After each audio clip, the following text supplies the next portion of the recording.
Hello, everyone. I want to welcome you to another discussion on the sociology of work and occupation. Today, we want to focus on trade unions. We want to understand what they are, the types of trade unions that exist, the rationale or why people join trade unions, the functions trade unions play in the welfare of workers, the tactics employed by trade unions to advance the objectives, as well as the challenges faced by trade unions globally and again in Kenya. I need to add that trade unions is an important actor in the provision of or in the management of employees' welfare, and therefore it is an area that is of interest to employees, that is of interest to management. It is on this basis that we want to pay attention and have a candid discussion about trade unions. We will focus more on trade unions in Kenya, but it's also important to observe that some of the issues that affect trade unions are universal, and therefore what affects trade unions elsewhere may also affect trade unions in Kenya. Welcome to this important discussion.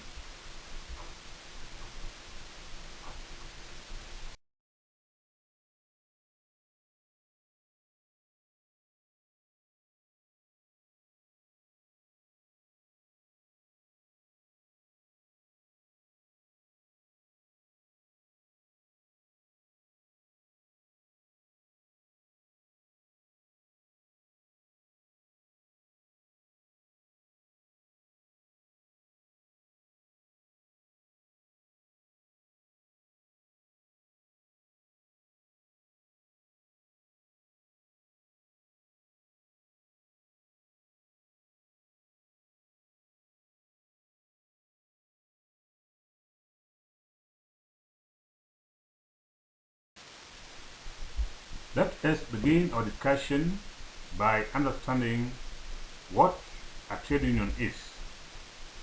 A trade union is an organization formed by workers in a particular trade, industry, or organization for purposes of improving pay, benefits, and working conditions of workers. A trade union is also understood as an organized group of workers who unite to make decisions about conditions affecting their work. They are also seen as associations of workers and are formed with the aim of protecting the workers against exploitation by the employers and also improving their living conditions. Yet, trade unions is also understood as an association of employees formed and maintained for specific purpose of protecting the interests of members in their working relationship.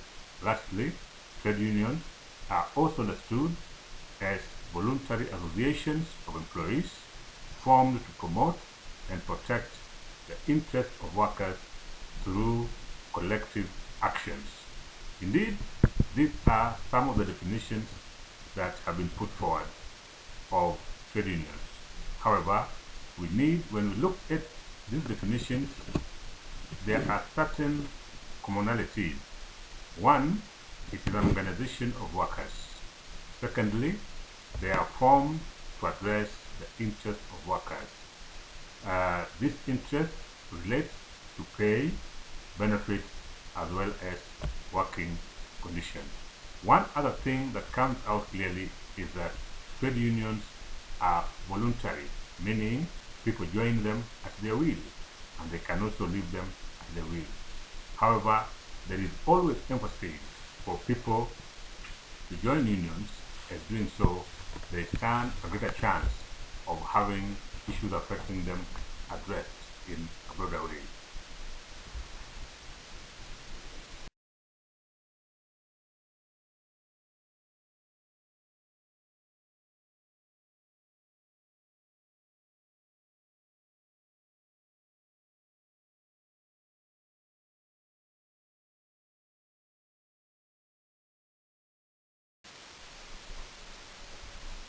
Trade unions many times are industry specific. That is, members of a specific industry or trade come together. They are formed, rather membership are drawn from given industry or sector.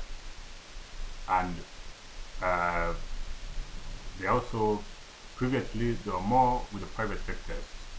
But again, later on, trade unions were also formed by government employees. For instance, like in Kenya, we have a lot of government employees that are under trade unions, including health personnel. Trade unions select the leaders who are then charged with making decisions that are beneficial to the members. They operate more the same way like, say, political parties. Many times, election of leaders is done through voting, or some other times it is through consensus. Any other member has the opportunity to seek leadership position as long as they meet requisite qualifications specified by the regulations, broader regulations governing all trade unions in a country, or specific regulations are set by a particular trade union to govern the kind of things they do. Trade unions strive to bring economic justice to the workplace and also social justice to workers. Indeed, people work to be rewarded, and the kind of rewards people receive can be financial or non-financial. Whatever rewards that comes in, trade unions ensure that the kind of rewards that workers receive as a result of the tasks they have performed should be those that are commensurate with the amount of effort put in the performance of those tasks. That is why many times trade unions agitate for pay increment when they realize that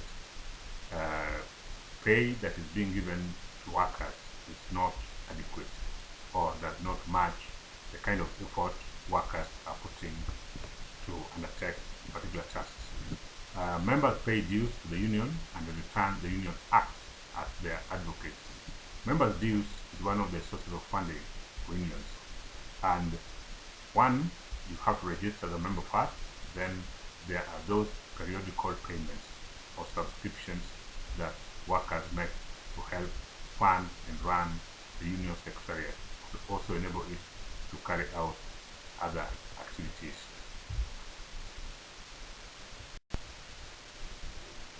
Let's now look at the types of trade unions. There are broadly three types of trade unions. One of them is called occupational unions. What are occupational unions? These are trade unions that are formed by workers who engage in a similar occupation or a group of closely related occupations.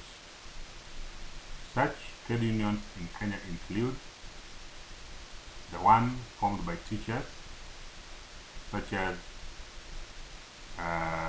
Kenya National Union of Teachers, and also COPET, the one formed by doctors, nurses, pharmacists, clinical officers, laboratory technicians and practitioners, and also the one formed by lecturers. Members of this union belong to the same sector or occupation. There could be some small variations in terms of exactly what these members do in terms of occupation, but they generally belong to a broader area, such as teachers who may have different subjects teaching, but they're all teachers. Doctors could also be of different specialization, but they're doctors. Same thing to lecturers, who may have different areas of training, research, as well as teaching. But the bottom line is, they are all lecturers. Those unions may be formed at the plant. For instance, in a given factory or in a given institution, such as in Kenya we have lecturers who are formed at a given institution.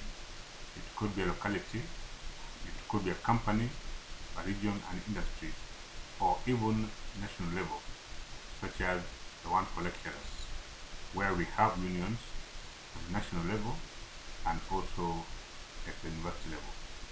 What is the strength or advantage of occupational unions?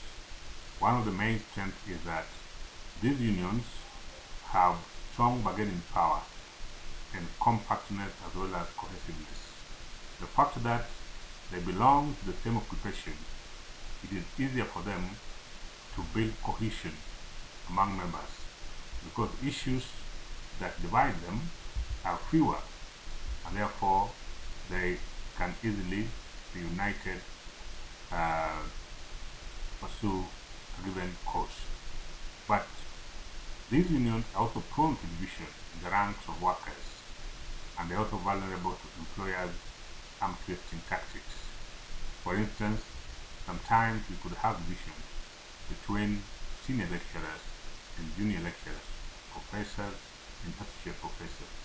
So sometimes those divisions can emerge, which in the process may undermine the ability of these unions to approach issues from a united front.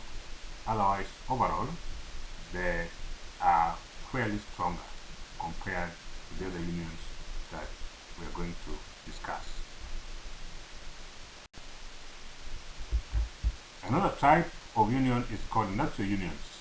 These are formed by workers in a particular industrial establishment, irrespective of occupational background. Their members are drawn from workers of diverse categories of skills. For instance, they have members who are unskilled, semi-skilled, skilled, and also highly skilled. Examples of unions in Kenya that fall under the industrial unions are those that are formed in the agricultural sector, in the transport sector, as well as the manufacturing sector. If you look at most of the tea factories, they have workers that are from the union. Flower factories, other flower farms, tea farms, flower farms, they have workers who have formed unions. And these workers, all of them belong to the same union. Whether they are cleaners, they're working in the farm, they're working in the offices, they all belong to the same union. So the classic example of this type of unions in Kenya, they're largely found in the agricultural as well as the transport sector.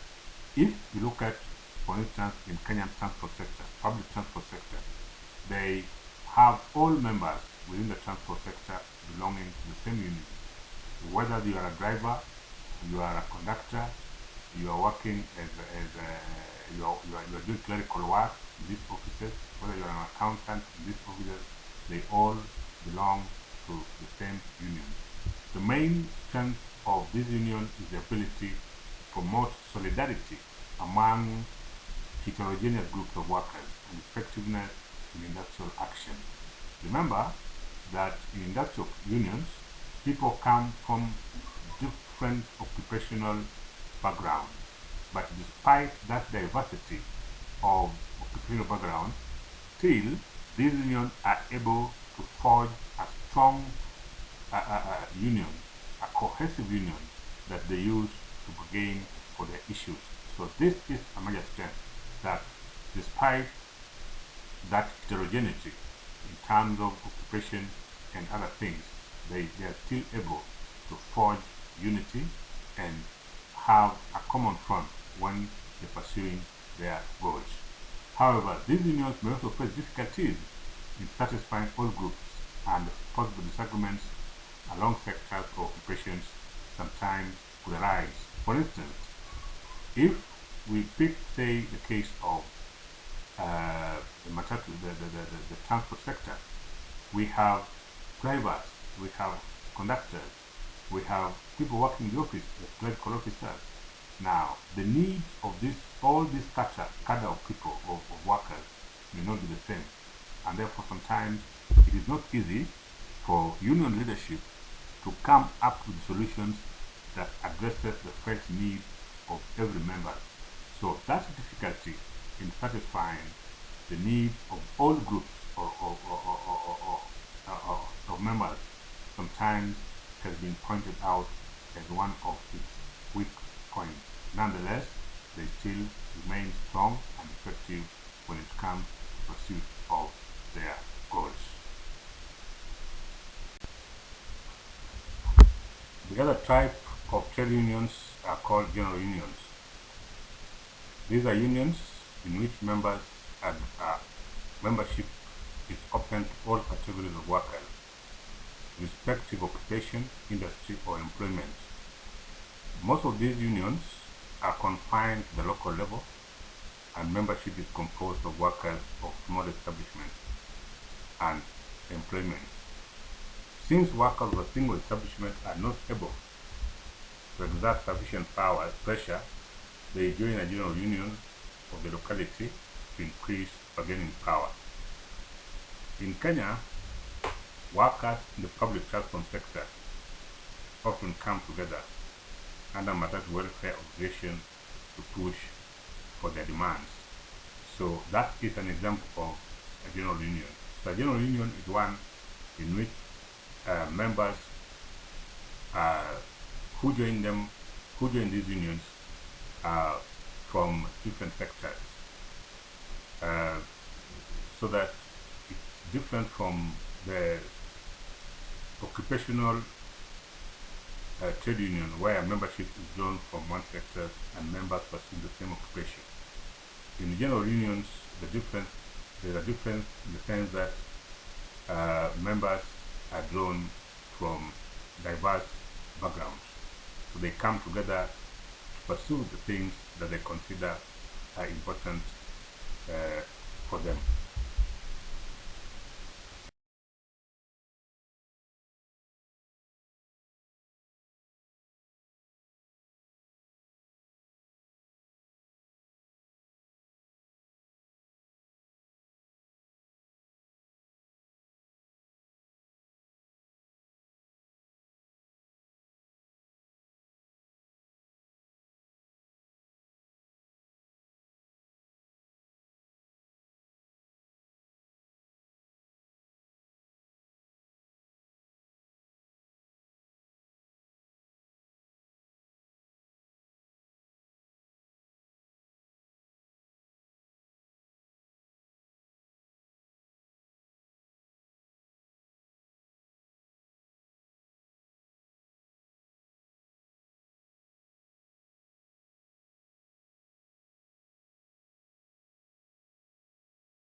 Why do people join unions? Why do workers join unions?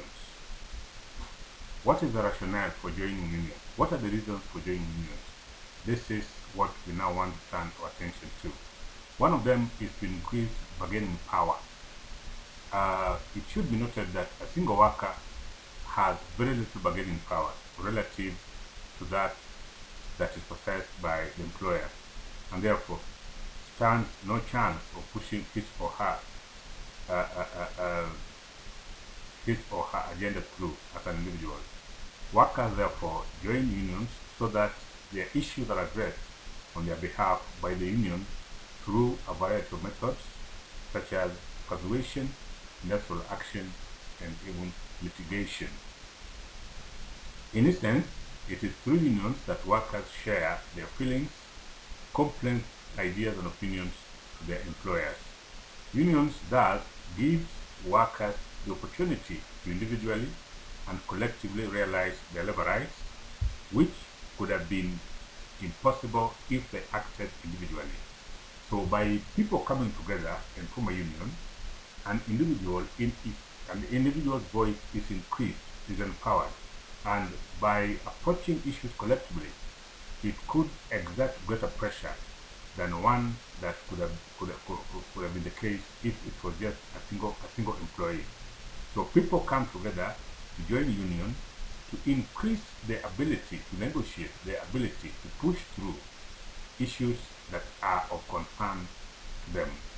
So one of the rationale for joining trade unions is for workers to increase their bargaining power so that they're better placed and they have higher chances of succeeding when they have issues that they would like their management to address.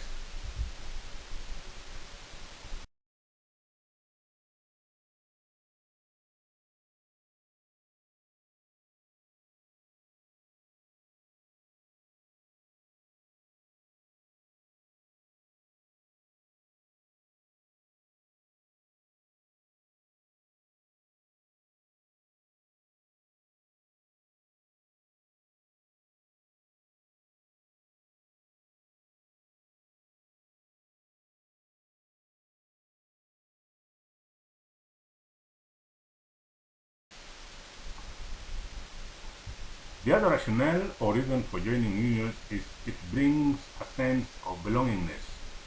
Some workers join union because of peer pressure, as failure to join union depicts one as a social rebel.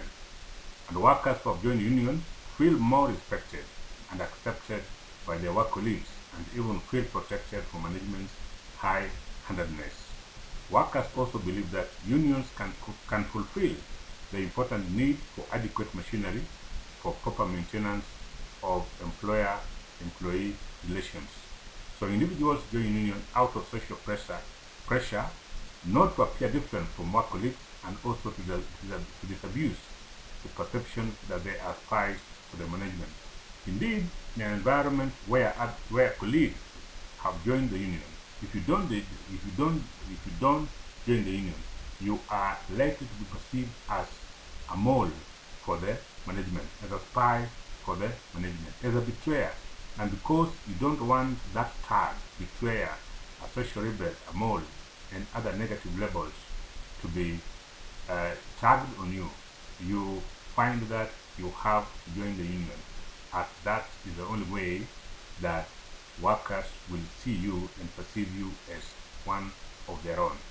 So, union provides a sense of belonging to members who join it, and that remains one of the main reasons why employees strive as much as possible to join the union.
Trade unions also offer members social security,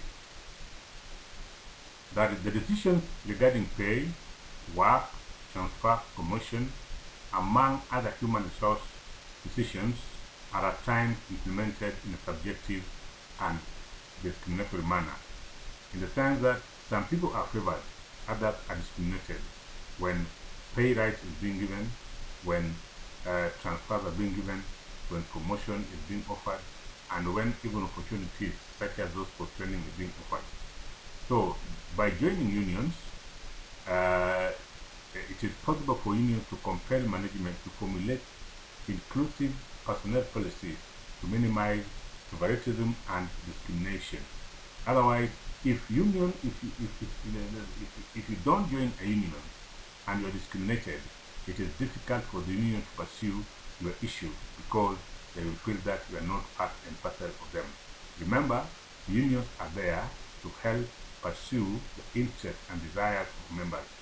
So if you exclude yourself by not joining the union, then whatever happens to you, you will have to pursue it as an individual, not through the union. And when that happens, you are likely to suffer from some of the management decisions, such as discriminatory promotion, discriminatory pay rise, among other human resource policies. Thus, workers join unions owing to the belief that the union secures them adequate protection from unfair labor practices by the management. Unions also compel management to invest in welfare services as a means of securing retirement benefits for the workers. Indeed, the presence of unions, some of the issues that unions help members to achieve is fair working conditions, not just as a present worker, but also the benefits that you are likely to receive upon retirement.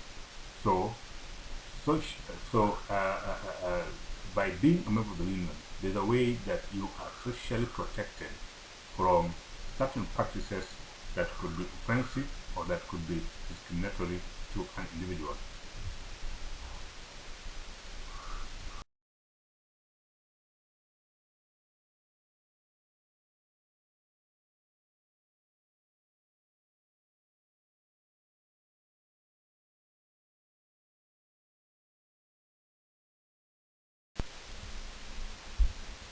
What are the roles of trade unions? One of the chief functions of trade unions is representation.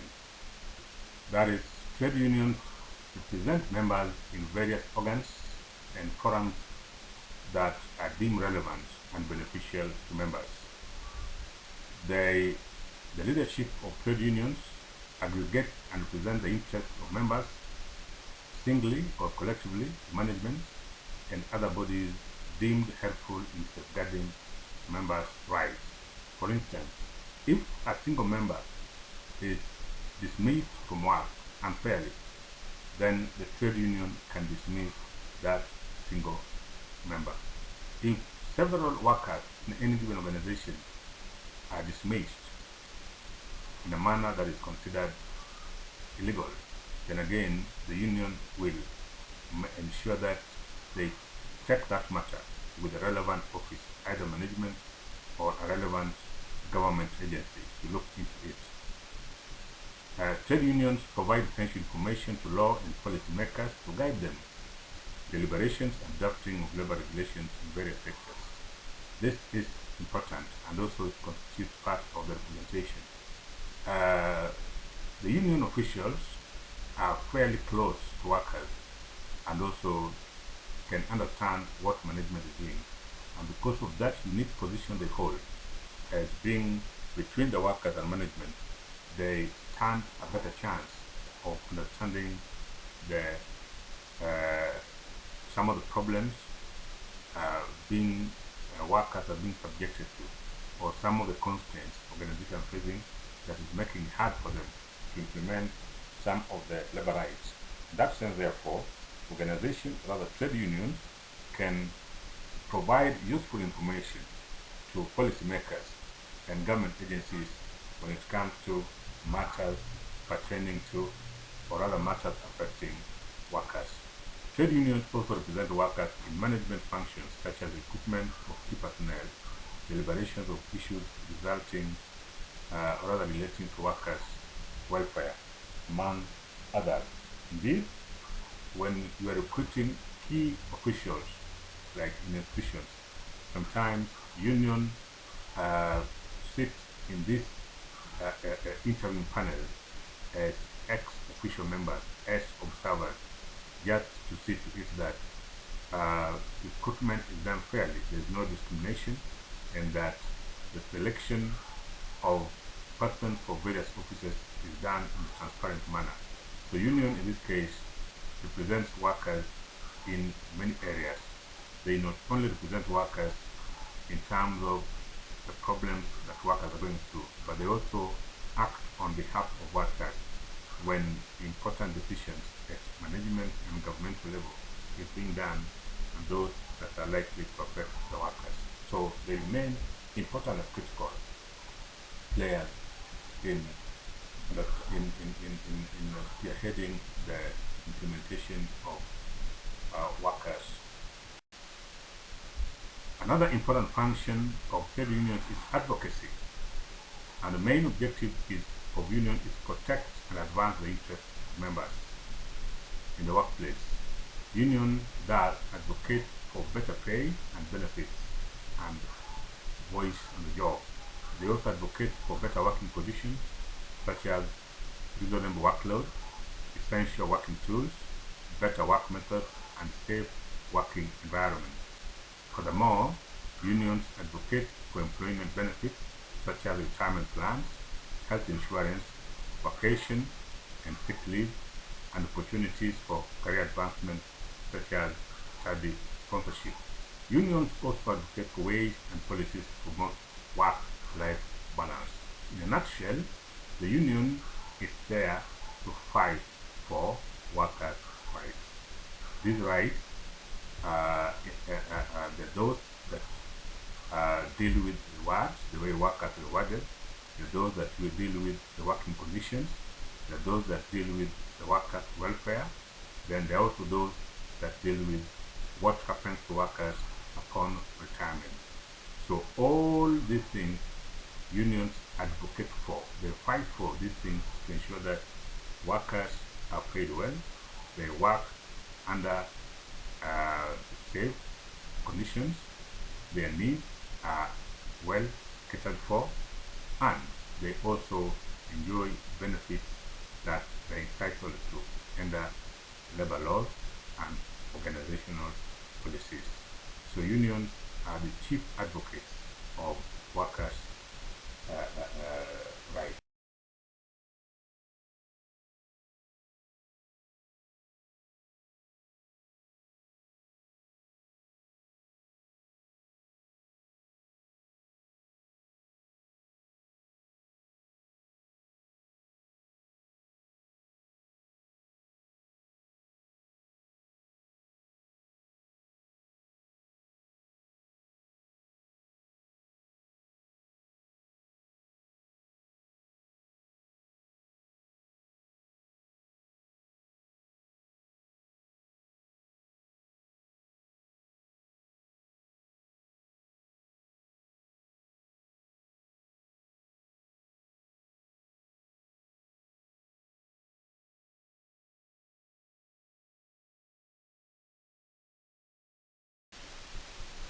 Lobbying is yet another important function or role played by trade unions. Lobbying means sending representatives to advocate for issues of concern to members. Trade unions engage in lobbying to achieve the objectives, and lobbying may target law or policy reforms, taking action against current government management personnel, and representation in decision-making bodies. Trade unions often organize demonstrations in their respective sectors to bring to light abuse of labor rights and practices deemed to be undermining the dignity of workers, so that unions can lobby government officers to punish certain management officials whom they believe, and they have reasonable evidence, not to be advancing the interests of workers. So lobbying is a key role that unions play. If there are laws that they think are not favoring workers, that are offensive, whether they are regulations at organizational level or they are regulations at government level, trade unions have the potential to lobby various institutions to ensure that those regulations are changed or completely dismissed. Take the case, for instance, in Kenya, where Teacher Service Commission came up with staff development program that that subjected teachers to annual training at the cost of the teachers.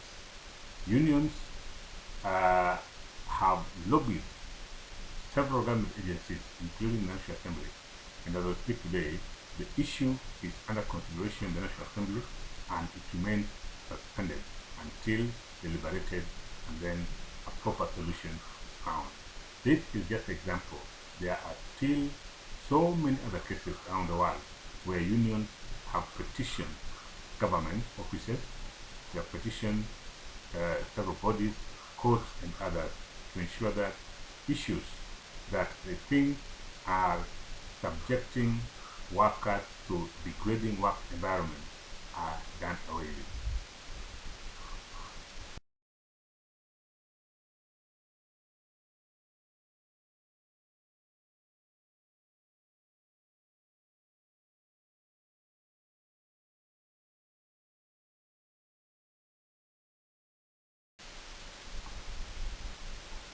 The other rationale or reason for joining unions is it brings a sense of belongingness. Some workers join union because of peer pressure, as failure to join union depicts one as a social rebel. And workers who have joined unions feel more respected and accepted by their work colleagues and even feel protected from management's high-handedness. Workers also believe that unions can fulfill the important need for adequate machinery for proper maintenance of employer-employee relations. So individuals join union out of social pressure not to appear different from work colleagues and also to disabuse the perception that they are spies for the management. Indeed, in an environment where colleagues have joined the union, if you don't join the union, you are likely to be perceived as a mole for the management, as a spy for the management, as a betrayer. And because you don't want that tag, betrayer, a social rebel, a mole, and other negative labels to be tagged on you, you find that you have to join the union, as that is the only way that workers will see you and perceive you as one of their own. So, union provides a sense of belonging to members who join it, and that remains one of the main reasons why employees strive as much as possible to join the union.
What tactics union employ in their effort to fulfill the functions that, or the role, or the responsibilities that they've been assigned by their members? Unions use several tactics. One of them is persuasion. Persuasion involves presenting arguments, evidence, and research to support the union's position on any issue. Some employers may also not have adequate information about the plight of their workers. It is therefore the work of the union to bring to light the attention of management about these conditions and to use these conditions to persuade the management to create necessary reforms so that workers can work under a conducive environment. If it is paid, again, it is also the work of the union to ensure that they look at what their members are earning against what their counterparts in other sectors are earning, and also against what government pay guidelines is providing, so that it is easier for union officials to use evidence that's available, that is empirically established, to persuade the management, to persuade government agencies on the need for certain actions to be taken so as to improve the welfare of workers and also to improve the working conditions. So persuasion remains one of the tactics that unions use to further their agenda. However, if persuasion fails, other tactics are employed, as we are shortly going to see.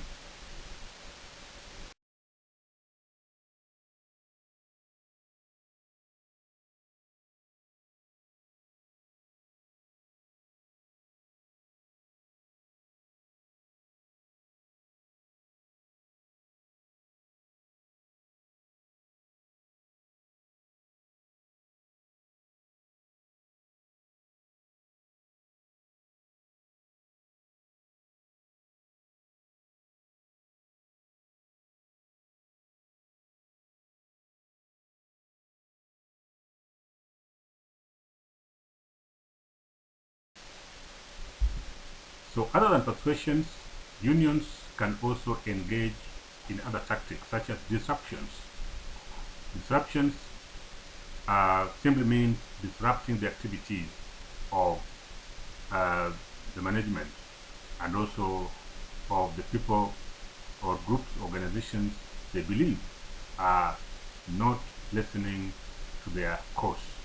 So sometimes trade unions stage protests in order to disrupt activities and generate publicity about their issues.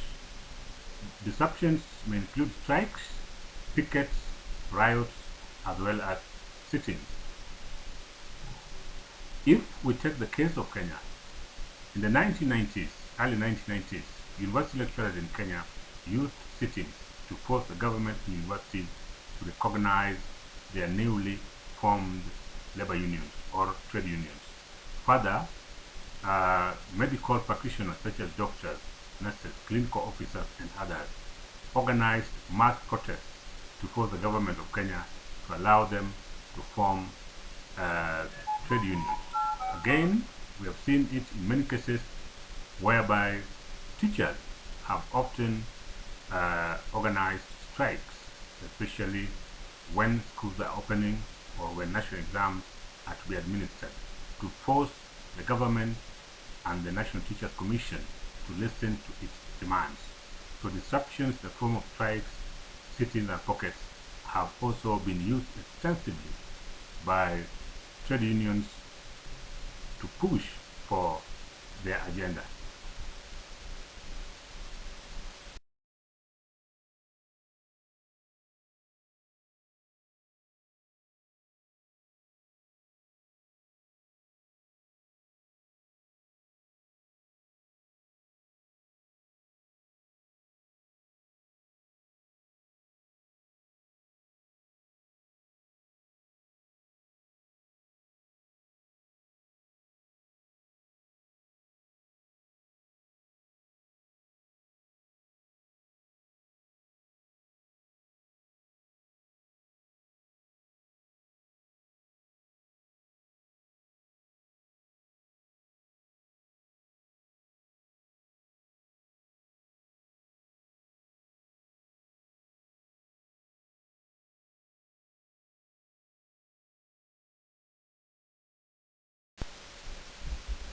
The other method that has been used, or tactics that have been employed by trade unions to push the agenda, is litigation.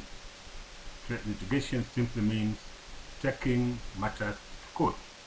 Quite a number of times, unions have taken employers and the government to court. And it is through when they go to court, they want the court to help them in terms of legally interpreting their concerns and compelling management or organizations in government to check certain decisions. For instance, trade unions often go to court to have their actions, such as strikes, protected. Management actions such as suspension of workers set aside, among other issues. Trade unions also file what we call amicus curiae, that is, being friends of the court, to argue in favor or against a particular issue presented before court.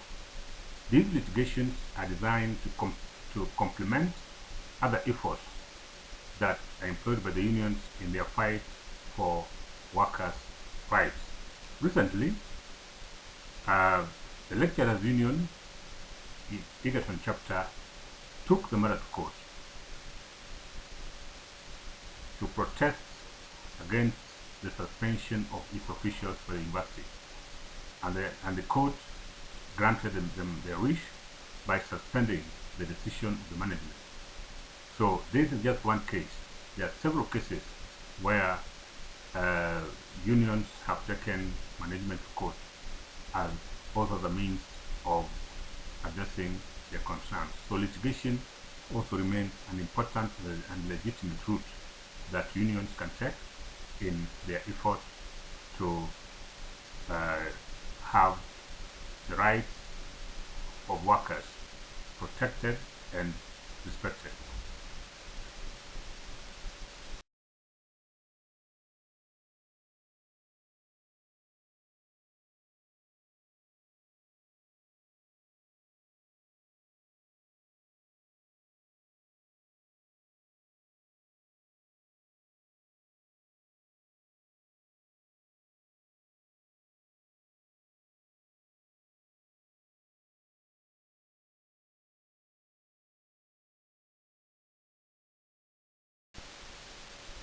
Of course, like any other organization, unions too have certain challenges that they face that may stand as an obstacle to their success. One of the challenges faced by contemporary unions is limited membership. Many unions do not have enough members. Union needs a large membership for them to raise enough resources to run the secretariat, to and to do other things. However, in many parts of the world, there has been apathy towards joining unions. There are also instances where governments have also imposed restrictions on union activities and has often used threats to punish workers who join unions. The same tactics have been employed by in some cases, management, who have also fought against their workers joining unions for the obvious reasons that when these workers join unions, they will have a greater voice to fight for their rights. So unions are therefore characterized by uneven growth, so that you find a lot of unions that are based in urban areas, with rural areas lacking them. Again, you find the bulk of the union in the agricultural sector. Other sectors do not have any significant membership in terms of union activities. Because of limited membership, it is therefore difficult for unions to have a greater voice, to raise enough resources to carry out their activities. Perhaps one of the reasons why the membership is limited, as I mentioned earlier, is simply lack of interest towards unionism. The other one is also there are also cases of political capture, right? The political class, especially the ruling party, might not want a vibrant union, because a vibrant union sometimes can take a political angle and force the governing party to take certain decisions in the interest of workers. But in other cases, it's just an element of backwardness. Some people or some workers don't see the need for joining unions simply because they do not appreciate the values or the role that unions can play in their lives. Again, there is the element of fear of victimization. Some workers also feel that when they join union, they stand to be accused of disrupting the activities of the organization, and as a result, they can be punished or victimized in one way or the other. These are some of the reasons that have led to limited membership of union, and which has posed a lot of challenges in the management and running of union affairs in the world. Another challenge facing the unions is leadership wrangles. Many unions are characterized by leadership wrangles, pitting one set of leadership against others. And these wrangles are caused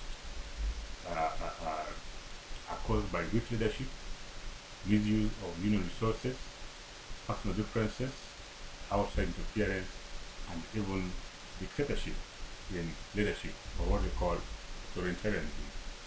Of course, we know that when organizational wrangles, the union power is weakened and members lose interest in active participation in the union, which also leads to factionalism, that is, the union being split between different competing leadership, and members now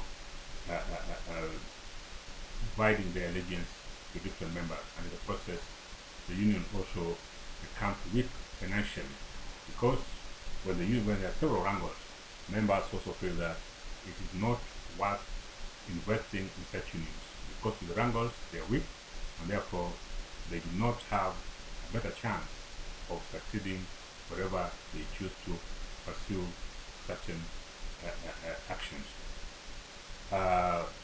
But the most sad thing is that wherever there are wrangles, management can play one group of the union against the other to its advantage. And this infighting obviously will reduce the bargaining power and the opportunity of the unions. Management can decide to refuse to bargain with the unions, arguing that there are several splinter groups, and therefore they are unable to recognize which one is legitimate and genuine that they need to engage with. So sometimes they throw back the issue to the union members and advise them to settle on which leadership they want an engagement to be done with. Of course, this is used as an excuse not to address the concerns that have been raised by workers. But again, at any slight moment that management realizes that there are weaknesses in the leadership of the union, they will exploit that to their advantage.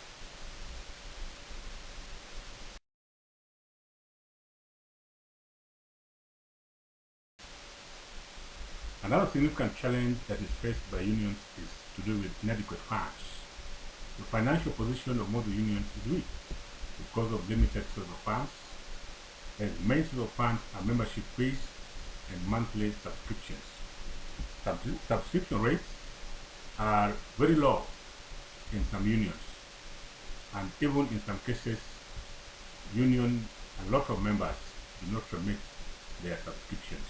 So at the end of the day, you realize that union does not collect all the money that it needs from members. All these lead to a weak financial base. Again, some unions are too small and therefore cannot mobilize enough funds even for membership and subscriptions. And in the end, they may find it difficult to run their secretariat and also to engage in other activities that require heavy financial investment. Inadequate funds make it hard for unions to undertake capacity development, because the union needs to train their members on emerging issues, on labor laws, on labor rights, to effectively run their secretariat. The union needs money to pay rent for the offices, to pay workers that have been employed at the secretariat, and also to pay for the utilities in these offices. Union also need funds to lobby. So if funds are not there, then their lobbying capacity is reduced. They also need funds to undertake litigations. Cases that go to court are not cheap. Some of them are quite expensive. because for sometimes for a union to win a case in court, sometimes they must hire the best lawyers in the country, and the best lawyers in the country many times charge so much high cost for presentation or for litigation. So when unions do not have adequate funds, its activities and vibrancy is hugely constrained. And when it is constrained, it means that it cannot effectively address issues that are faced by workers.